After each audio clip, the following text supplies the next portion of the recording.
Hi, this is Belinda from Belinda's Book Nook, and I'm here today to do my March TBR, possible options TBR, what I'm thinking for I'd like to do in March. But let us all pause for one moment to praise Moi for completing all of her books for February. I'm so excited. I am definitely going to do a wrap-up video to talk about them. But I'm really proud of myself for actually doing it. I have to tell you one thing before I get started. So I'm walking over here to set everything up. And I have this, like my trusty, I love this. I got this from, I think, David's Tea. It says it right on the top. And I love it. It's a tea infuser. So it has this thing, like the insert comes out and you can put your tea in there and press it down and it infuses it. You can put ice in it. Blah, blah, blah. So I use it right now just to drink water. Well, I broke it now. So the bottom piece is stuck in the bottom of the cup and I have yet to figure out how to get it out. So I'm walking in here and when I came over here, it slid out and let's just say water is over here. So there's a towel on the floor here and being the book person that I am, the first thing that I went for is the towel to check the books to make sure there's no water. Oops, there's some right there. Make sure there's no water on my books because I don't want any water warping. So yeah, so that's what happened. So this is going over here because it's in the naughty. Let me take a sip before we get going. I have to fix it though because I really like it and it's great in the summertime. But I'm putting it over here. It's going to be off to the side. So March. We're talking March now. So for March, we have March Mystery Madness, which I've participated in for several years now, and really enjoy it because I do like mysteries. I liked mysteries when I was a kid, and it moved over into adulthood, so I'm all about that. So for March, I am going to be doing March Mystery Madness, and I'm also going to do Women's History Month. I will put a link for the hosts for the March Mystery Madness video. This year, they're not doing a prompt. They're doing what they call a 2x2 for the fact that it's 2022. And I think it's up for interpretation. So for example, you could do something with the word with 2 twos in it, or maybe the author's name has 2 letters the same. It could be the second in a book series. All sorts of things. See, and they're really keeping it super light. Sometimes when you do these kind of challenges, I just get intimidated or slightly turned off with too many prompts because it's just assuming I'm going to read that many books, and we all know because y'all watch that I can't read that many books. So it stresses me more than it makes it fun. So sometimes it's nice to have a simple one, and this one sounds really simple. And they always say this too, even every year, which I love. They're like, if you just read one mystery, you've done it. It's not the amount you read, it's just that you're reading mysteries that month. So we have that. So I also have selected stuff for Women's History Month. So let me show you what I'm thinking of reading this month. And I'm filming this on the 1st. I will probably put this video up tomorrow, the 2nd. And I will by that point start reading these books because I have a clean slate. I might start tonight because I have nothing that I have to do except for putting in my reviews. Now I did really good last month putting all my reviews in, and I have to do that for my February read. So that's going to happen.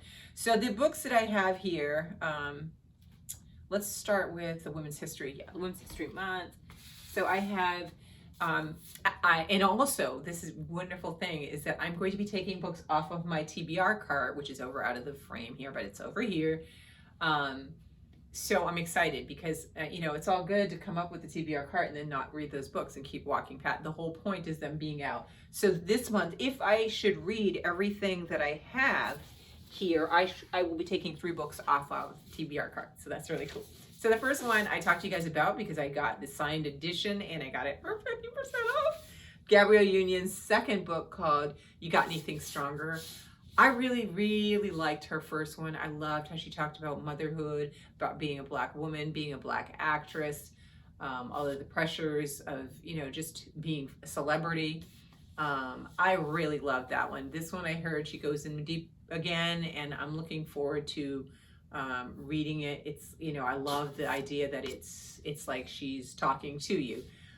So this will be great. And I'm very excited to read this one. So this one is on the cart. If I finish it, it's going to be one, like if these books don't go back on there and I finish them, there's actually a little space on my cart, which I'm super happy about. So there's that. So this will be a women's history one. The next one, remember, I think it was last year. I can't remember if it was last year, the year before. Alba can probably correct me. She and I did Frederick Douglass, and it was a big hunker chunker book. I loved it. You know, we worked our way through that book, and I have a lot of respect for the author of that book. And I have a fascination with Frederick Douglass, and I bought a lot of different books, you know, his books and things like that on him. Well, this year I decided I'm going to focus on somebody else, and the person that I chose to do is Ida B. Wells. So this is on my cart. This is also one of those purchases I got recently. So this also will fulfill the fact that I've had something, and I should probably make a challenge to myself to say like a 90-day challenge. So if I bought a book within 90 days, did I read it? Did I read the book? And if I did, I can, you know, maybe I'll put like a star, and then I can reward myself after I get 10 books that I've done that for or something. And probably another book, which is probably what I would do. Like, I could buy another book. But anyway, I want to focus on her. Now, there are a lot of options of what I could read. I thought this one is just so good, like a good one for me, because I just came out of reading the 1619, which was big and heavy and a lot. And this one is a graphic kind of novel, but it's not, there's a lot of words in here. Don't get me all fooled. It's got a lot of timelines, which I like, because I need things put into the context and so I can understand more. This one looks like it's going to be great. So this will be my introduction to reading about Ida B. Wells, and it's by Michelle Duster. But the book that I want to finish this year, that is the book about her, is Paula J. Giddings' origin, and this is it. It's it's Ida, A Sword Among Lions. When I was listening to, oh God.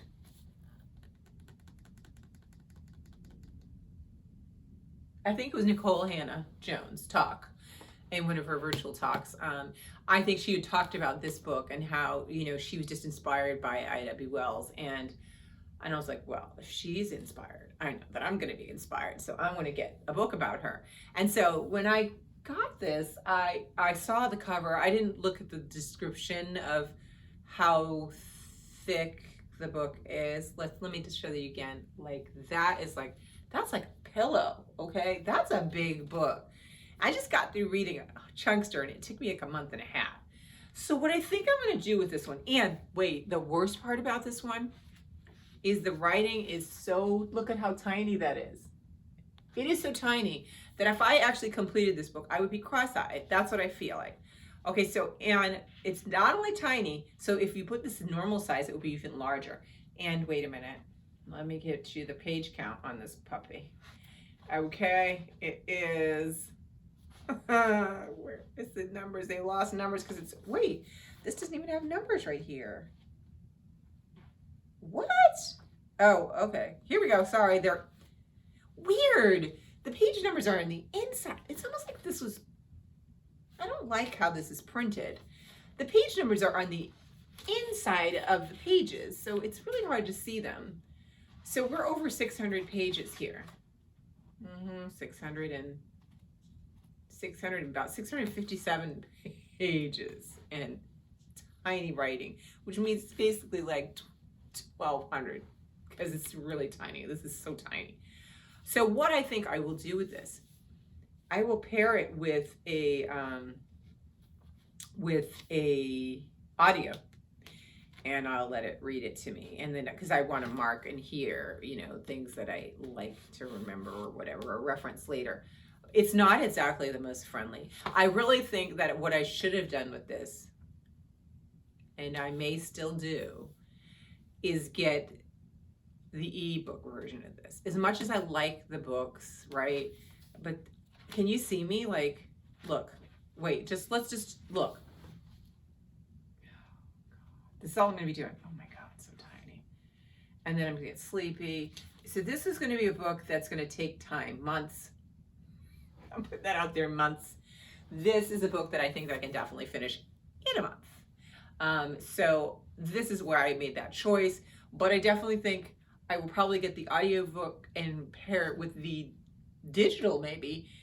And maybe I'll give this one away or whatever. We'll figure it out. But I did not know this. This was one of those purchases that you did online, and where the beauty of being in a store and being able to see how things are written, you know, and knowing my own taste. So there's that.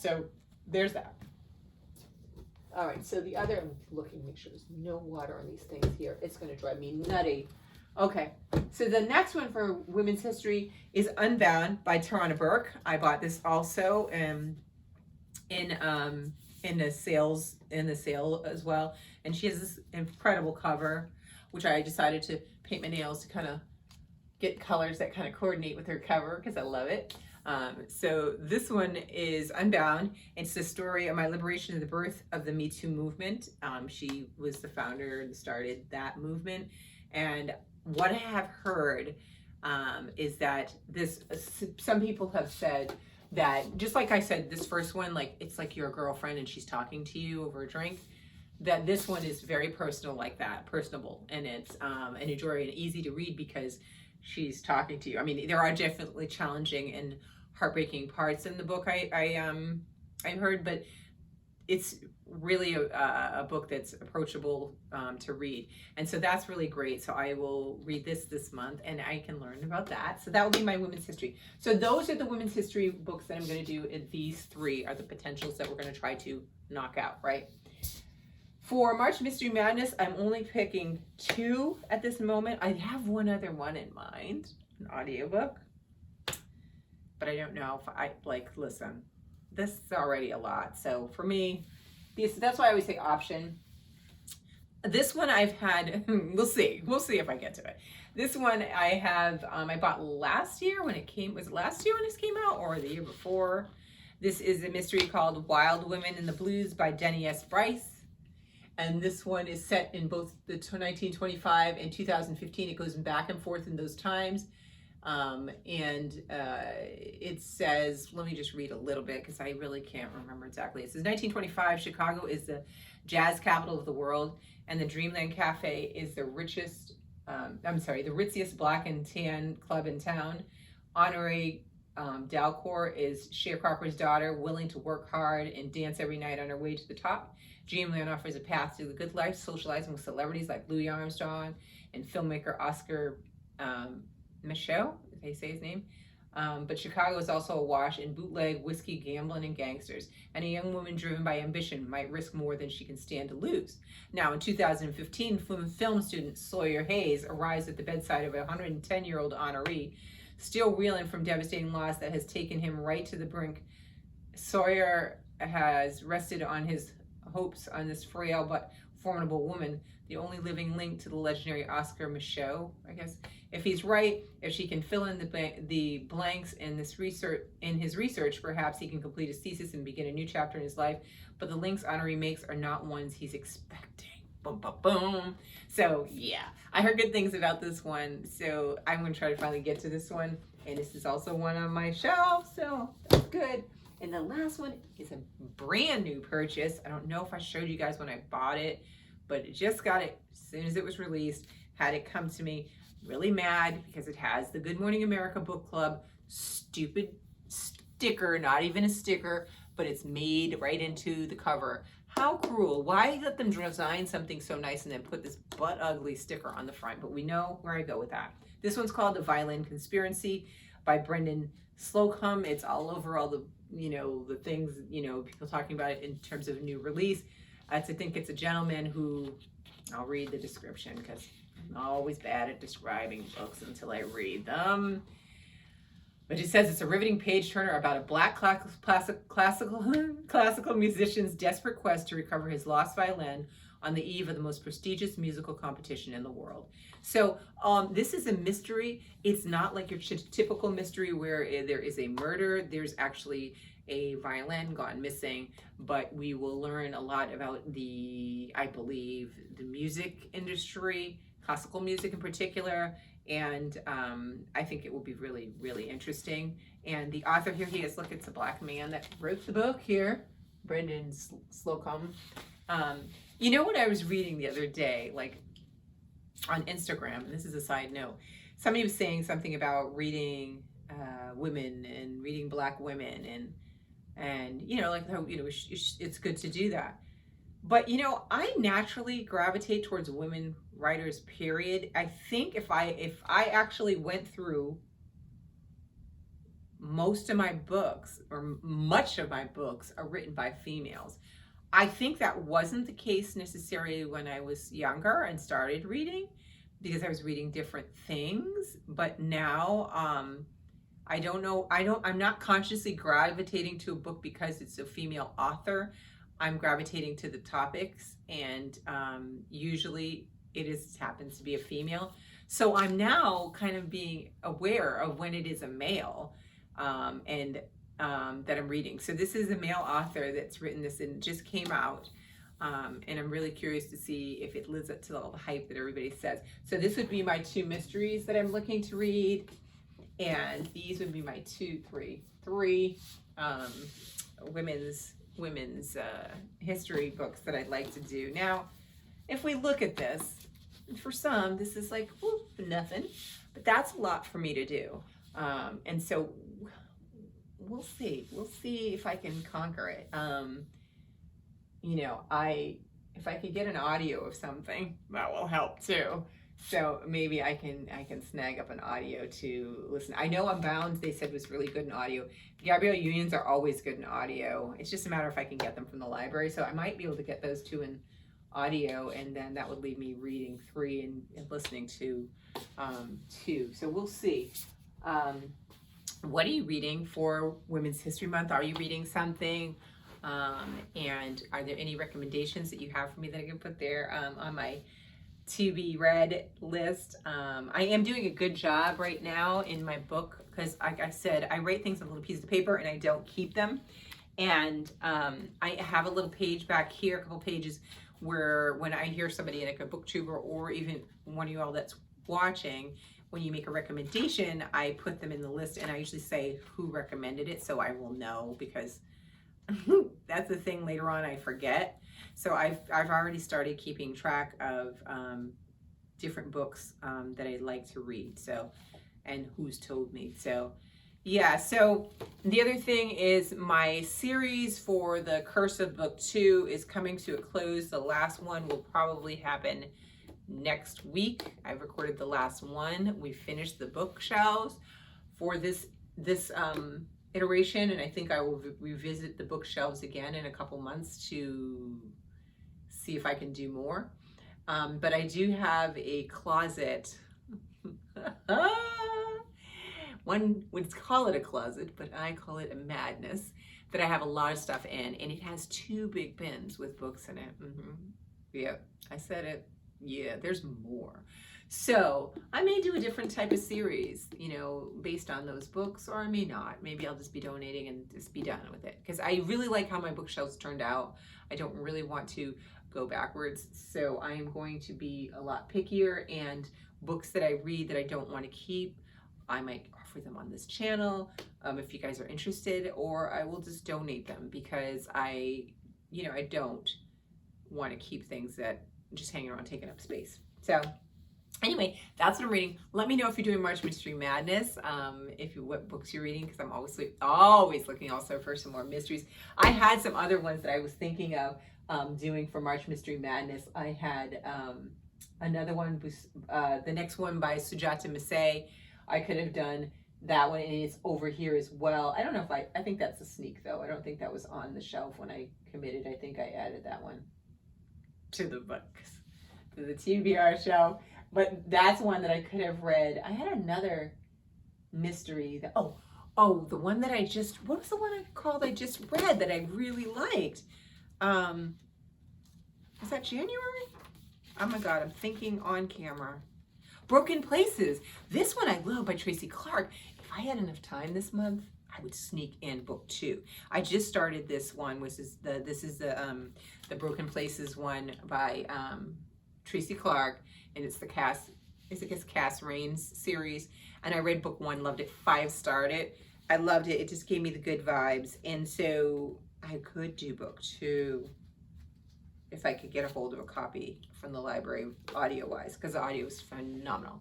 But I'm going to stay with my list here and see what I can knock out on this list, because I think that is a good list here and very interesting and will keep me. And I'm going to try to see if I can do another month that I get everything done in that month. It's bound to be broken eventually, but sooner rather than later. But let me know what you guys are reading, and I will talk to you guys later, and thanks for watching.